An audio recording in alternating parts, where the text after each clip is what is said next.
अब हम फिर से एक नए टॉपिक के साथ कि कैसे हम मुहावरों में बात करें, स्पेशली जितने भी तरह की चीजें, फॉर एग्जाम्पल आप सोचो कि मौसम है, भोजन है, खिलौने हैं, आदमी है, हर चीज पर जो है मुहावरे बने हुए हैं। और जब एक टॉपिक को लेकर के उससे रिलेटेड जितने भी मुहावरे आप अगर पढ़ लेते हो तो बड़ा आसान होता है उसके अर्थ को अगर आप हिंदी में समझ जाओ तो हमने ये सोचा कि आज जो है हम मौसम विभाग से एक वर्ड लेते हैं और उसके जितने भी रिलेटेड जितना हो सके उतना हम जो है यहाँ पर मुहावरों को समझने का प्रयास करते हैं, इसलिए कि idioms and phrases they are very much integral part of every competitive examinations।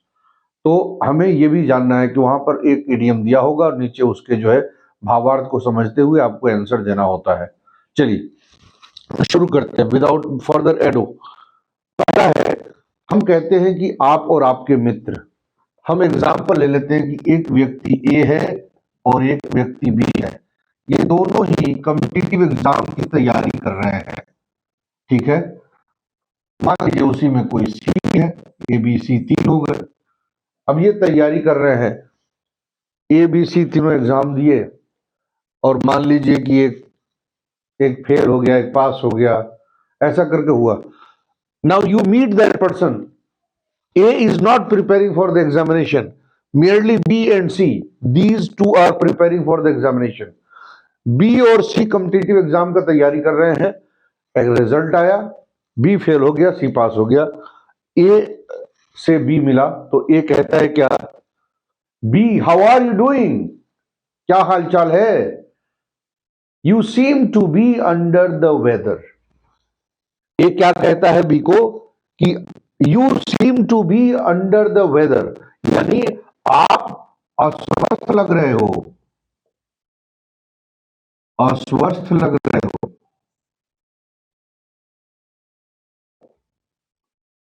अब लग रहे हो यानी कि इसका अर्थ होता है अंडर द वेदर का मतलब बीमार होना, अस्वस्थ होना।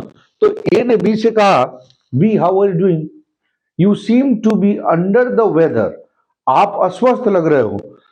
बी ने ए से कहा, you know it never rains but it pours, आपको तो पता ही है मुसीबत जब आती है तो अकेले नहीं आती है, कई मुसीबतों को साथ में लेके आती है।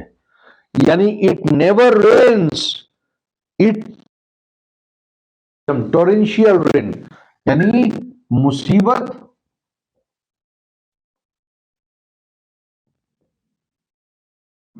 अकेले नहीं आती है,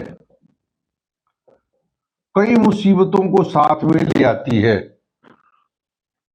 ध्यान से समझिए, आपने कहा, ए ने बी से कहा, you seem to be under the weather, आप बीमार लग रहे हो। बी ने ए को जवाब दिया कि आपको तो पता ही है जब मुसीबत आती है तो अकेले नहीं आती है, यानी it never rains but it pours. आप मुहावरे में बात कीजिए, बस मैं हिंदी में बोल रहा हूं आपको, अगर मैं इंग्लिश में बोलूं तो फिर ऐसे ही कहूंगा, you seem to be under the weather, and the person replied me that you know it rains but it never rains, it pours। जब मुसीबत आती है तो एक अकेले नहीं आती है, साथ में आती है। तो फिर आपने क्या कहा उसको, आपने उसको ढांढस बढ़ाया, उसको जो है आपने एक धैर्य बताया कि don't worry, don't worry, you will weather the storm, आप इससे उबर जाओगे।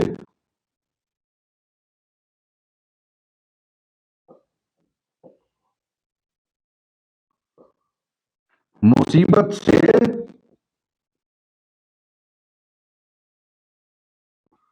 उभर जाना। अब हमने कहा, देखिए एक एक चीज को ध्यान से रखिए, you seem to be under the weather, the other person replied, you know it rains, it never rains, it pours, and then you say don't worry, you will weather the storm, आप मुसीबत से बाहर निकल जाओगे, आप उभर जाओगे, tension ना लो। और क्यों?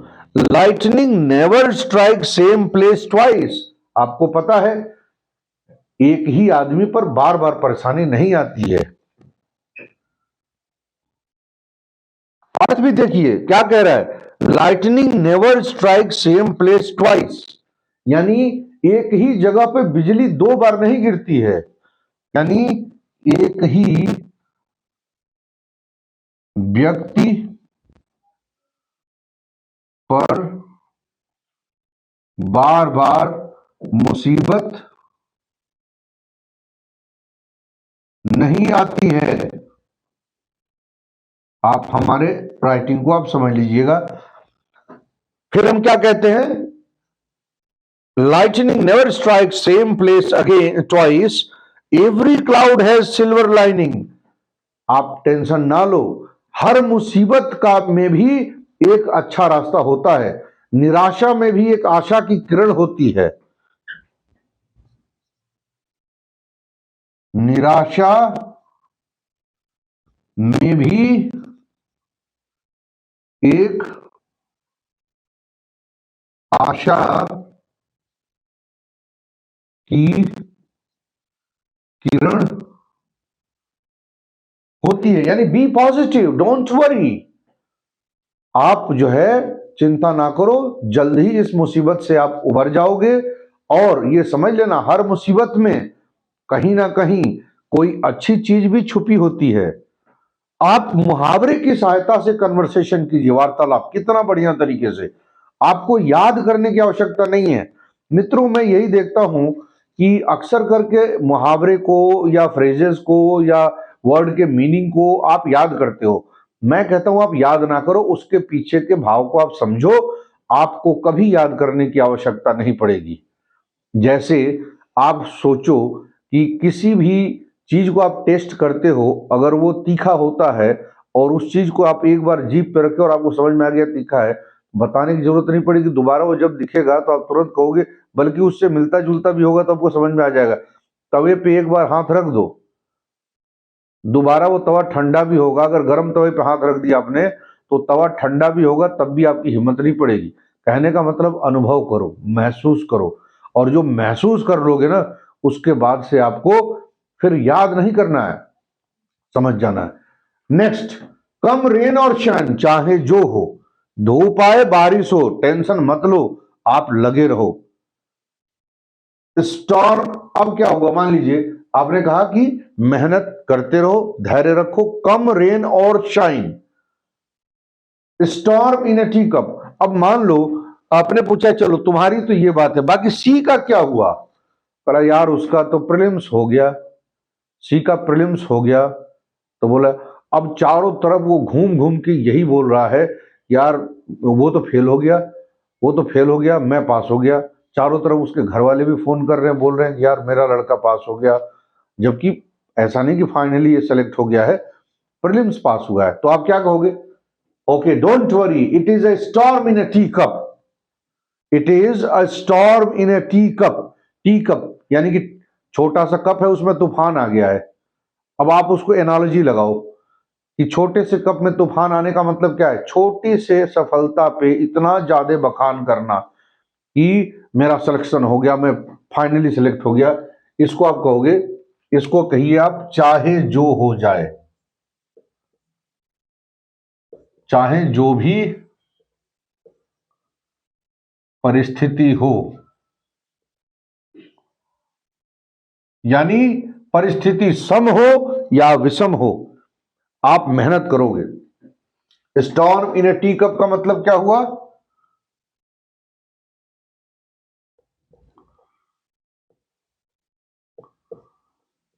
छोटी सफलता पर बड़ा दिखावा। छोटा सा सफलता आपको क्या मिल गया? रेनिंग कैट्स एंड डॉग्स, यानी बारिश, इनसे रिलेटेड ये नहीं है, ये हमने ये बता दिया कि आपको सारी चीजें यहां समझ में आ जाए। रेनिंग कैट्स एंड डॉग्स का मतलब होता है मूसलाधार बारिश होना। बहुत ज्यादा बारिश,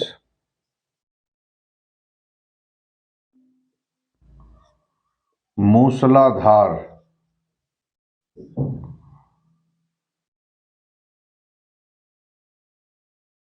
बारिश।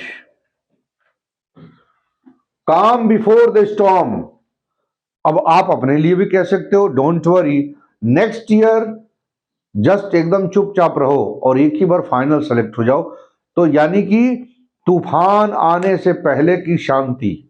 अगर कोई आदमी नहीं बोल रहा है, या कोई आदमी मान लीजिए आपसे झगड़ा हो गया और बोला कि ये तो डर गया, आप बोलो कि यह कुछ बोल नहीं रहा है, हो सकता है कि ये तूफान आने से पहले की शांति हो, यानी कि हो सकता है तैयारी कर रहा हो अटैक करने के लिए। उसी तरह से अगर कोई व्यक्ति बोले कि ये तो फेल हो गया, अब ये पास नहीं होगा, बोले, उसका आप बिल्कुल जवाब ना दो। अब तो कुछ बोलता ही नहीं, कितना भी उसको परेशान करो बोलता नहीं, तो आप बोलो भाई there may be it is the calm before the storm. तो अब देखिए मित्रों, मैंने प्रयास किया आपको समझाने का कि आप याद मत करो, कैसे करो। आप कहो you seem to be under the weather and the person replied you back that you know it very well that it never rains, it pours. And then what happens? You don't worry, you will weather the storm. I have 100% faith in you. And then you give him the patience by saying that lightning never strikes the same place twice. And then you also give him the example that every cloud has a silver lining. And then you say somebody else, you have failed, but your other friend has passed the exam. Then you say, come rain or shine, but you are not going to stop. You must be relentless in your report. You must be relentless in your effort, in endeavor. हार नहीं मानना. Be relentless, indefatigable. And then storm in a teacup. Your friend has passed the prelims exam and he is exaggerating the success in such a way as if he has got everything. तो आप कहोगे भाई थोड़ी सी सफलता क्या मिली, अगले आदमी ने तो बिल्कुल जीना दुभर कर दिया है। यार तुम फेल हो गए, हम पता नहीं कैसे फेल हो गए, क्वेश्चन तो इतने आसान थे, तुम तो बहुत मेहनत करते थे, कैसे फेल हो गए, एटसेट्रा एटसेट्रा। तो आप now it's raining, what is happening, how the weather there. कोई आदमी बंबई में बैठा है, आपको दिल्ली में फोन करके बोलता है भैया वेदर कैसा है, यार you can't imagine, it's raining cats and dogs. मूसलाधार पिछले 3-4 दिनों से लगातार बारिश हो रही है, यानी unprecedented rain, raining cats and dogs. And if there is a calm before, for example, suppose that terrorists entered our country and they killed some innocent citizen and they fled, and then also even after there the government is not responding at all, कोई पूछ रहा है कुछ बोल ही नहीं रहे, it means there is a calm before the storm. अब 4 दिन बाद क्या हो गया, अटैक, उस पार जाकर के मार के आ गए। यानी आप कहोगे ये था तूफान से पहले की शांति थी ये, और अपोजिट पार्टी समझ नहीं पाई। क्लियर? तो अब फिर एक बार हिंदी में समझा दे, you are under the weather, बीमार लग रहे हो। सामने वाले ने कहा भैया मुसीबत अकेले नहीं आती, कई लोग को साथ मिलाती है। It never rains but it pours. And then you say that don't worry, you will weather the storm, चिंता मत करो, हमें पता है आप इस मुसीबत से जल्द ही उबर जाओगे। And then you say lightning never strikes same place twice, क्योंकि हमें पता है मुसीबत एक ही आदमी पर बार बार नहीं आ सकती है। And then you once again give him encouragement by saying that every cloud has a silver lining. हर मुसीबत में, हर निराशा की घड़ी में कोई ना कोई आशा की किरण जरूर दिखती है। And then somebody, उससे आप पूछते हो कि भाई तुम्हारे दोस्त का क्या हुआ, अरे यार वो तो प्रीलिम्स पास हो गया और इसलिए उसने जीना दुभर कर दिया है। So you say that there is a storm in a tea cup, and then I am giving you encouragement, come rain or shine, चाहे परिस्थिति जो भी हो, work hard, be relentless and never give up in your endeavour. And then if it is raining cats and dogs, it is raining torrentially, it is raining heavily, heavy downpour. And then if there is a calm before the storm, it means सब कुछ बहुत बड़ा होने वाला है, इसलिए बिल्कुल शांत चल रहा है। तो मैं आपको वेदर, फूड, क्लॉथ, एज, कोई भी चीज पर एक वर्ड पकड़ेंगे, उससे रिलेटेड 10 वर्ड हम आपको बताएंगे और आपको बताने का प्रयास करेंगे कि आप इसका अर्थ कैसे समझो। इसलिए कि भाव समझना है आपको, और वो भाव मैं प्रयास करूंगा कि आपको समझ में आए। रूट वर्ड अभी मैं नहीं लाया हूं, बाकी रूट वर्ड में आपको प्रीफिक्स, सफिक्स और रूट वर्ड की सहायता से भी मैं आपको वर्ड पावर और वोकैबुलरी प्रयास करूंगा कि आपको ज्यादा से ज्यादा बता सकूं। और I hope that you must have understood this, and that's it for today. Thank you very much for